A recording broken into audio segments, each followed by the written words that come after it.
Welcome back to your series on family relationships. I'm still your regular host, Olubumi James. And last episode, when I started, I spoke about having our children and the attitudes that we have when we receive them.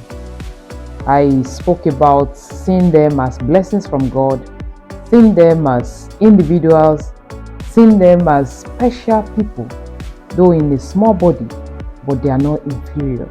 And I established the fact that even Bible recognizes our individuality.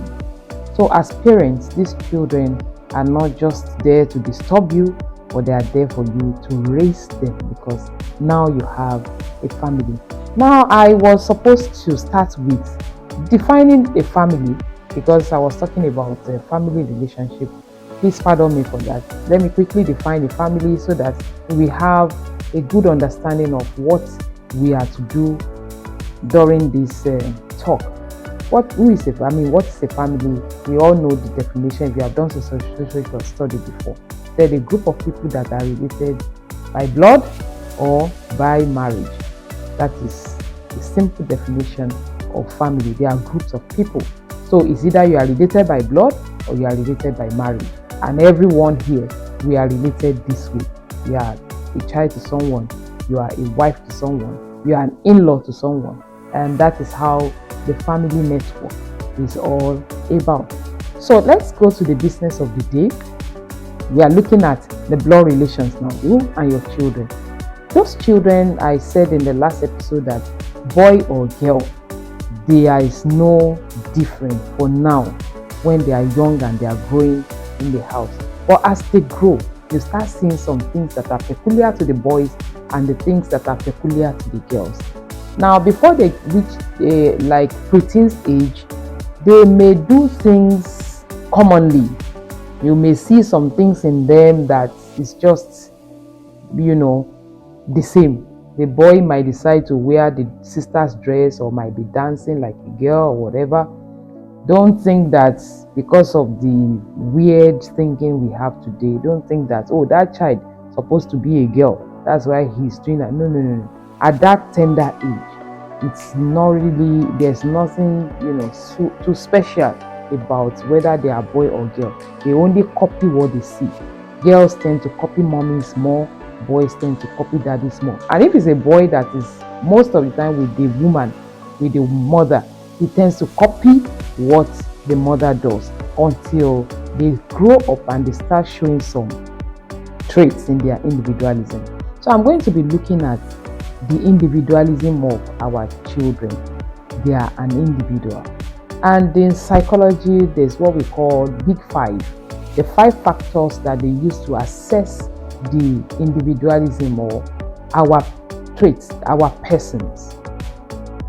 Now, they conducted a research using mothers to find out these children, how they fit into these 5 factors. And they discovered that there are differences based on sexes, and also there are some things that are constant, that cut across each sex.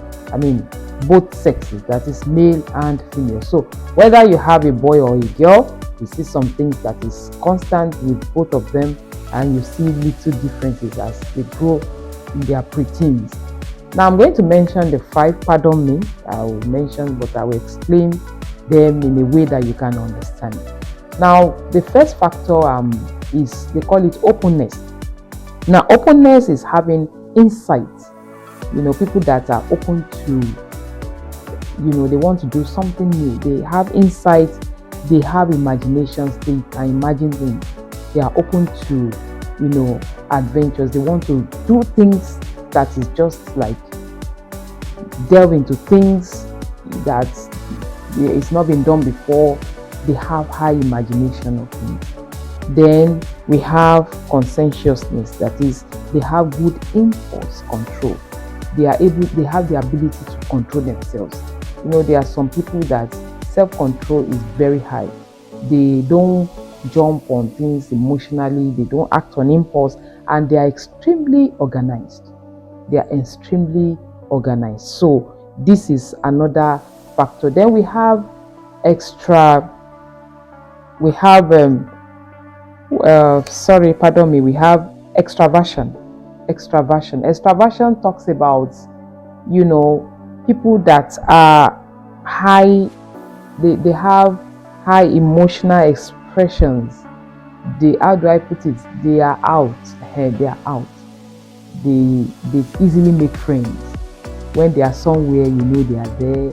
They can come out of their way to greet you, ask how you are doing. They don't just stay in their own corner waiting for everybody to say hi to them, but they can easily see you. Hi, you look familiar. Have I met you before? That's just who they are. So we have those in that factor, and we have what we call neuroticism, and that is people that are highly irritable and they have this swing mood. So I hope I'm not leaving out something. We have agreeableness. Those people that are high in trusting people, they can easily trust people. They can easily see the good in another person. In fact, they can easily throw in their towel and say, yes, for this person and for this person. So we have those that are high in that. But male or female, according to that research, discovered that when it comes to children and both sexes, there are some of these factors that is not gender biased. It's not gender biased. When you take, for example, openness, you look at the level of organization, intelligence. It's not gender biased. You have girls that are highly intelligent, highly organized. You have boys that are highly intelligent and highly organized. Don't think that when you have boys, oh yes, the boys are the ones that can take your company forward because boys are intelligent, boys are organized. You might be making a mistake. Girls can equally do that, and we have them. Thank God for this generation whereby many barriers have been broken. You see the fields that were male dominated, now we have females doing good there. And you see fields that were female dominated, we have males doing good in those fields. For example, in those days, hardly will you see a man that will say, my profession is cooking. But today, chefs, good ones all over the world, we have men, they are dominating that field. And you have ladies today that are civil engineers, they climb ladders, they are architects, they do things that mechanical engineering. In those days, maybe in the class of 50, you can only find one girl. So, but now you see that across board, neither male nor female, no gender bias when it comes to intellect, when it comes to organization, when it comes to positive thinking, when it comes to imagination. So you see that it's cut across. So don't think that your boy will be better than the girl. That's why you invest more in the boys, taking them to school, training them, and you leave the girls. No, you are making a mistake. As they grow, you see that these are constant. So what the boys do, the girls can do in that area. Then positive emotions also. Both boys and girls, they can of course have positive emotions. It's not gender biased as well.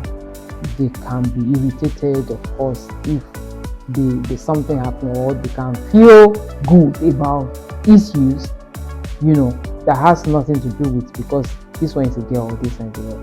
But as we are moving on, you see that at a certain stage, you begin to see that some of these factors are highly positive in some and highly in one sex, while on the other sex is not as positive. Let's take for the boys, according to this research, as they grow to their preteen age, you see that boys at this level, they are more considerate. That's why you settle less fight. Boys are more considerate as they are growing into their teen age. They get along, they have positive, thoughts, and they tend to, think positively about people. And when you look at the girls at this age, you see that extraversion is on the rise. They are out, they want to make friends. You see them in a group of friends wearing the same clothes, the same hairdo, you see they want to show that, yes, you see that more. in girls. So you can say, okay, the sexes now, they are showing differences in their individualism or in their persons. This is just before they enter into their teenage. Every other thing that make a person or that make an individual is not just this trait. There are many things that contribute to who you are: your experience, your upbringing, the role that your parents are playing, all these things. But we are looking at what will help you to know that boys are this and girls are this. So when you get to the house and you see that your boy, is more considerate in sharing his food, meanwhile your girl will be, they say, no, why should you do? Then you know that the sexes are trying to play their role. Don't be taken aback. Relate with them well. Know that, okay, your boy can say, oh mommy, don't worry, I don't need, sometimes when we raise both sexes in our families, you discover that sometimes the boys will say, don't worry, if you don't really have the money for me to take to school, I can manage. But the girls will say, mommy, I need this, I need that. I'm not saying that this is bad, but that is one of the things that you begin to see as the differences in their sexes, which of course is not, so crazy or alarming, which we can, flow with. It's not their fault, it's just who they are, and just take it like that. God bless you. Next time when we come, we are going to see how we can relate better with our adolescents, male and female, boys and girls, because this is a very special time for both parents and the teenagers. Before then, I know that you have learned something from this video. Please share it, and don't forget, leave your comment. Tell other parents to join us as we are learning together. God bless you, and bye.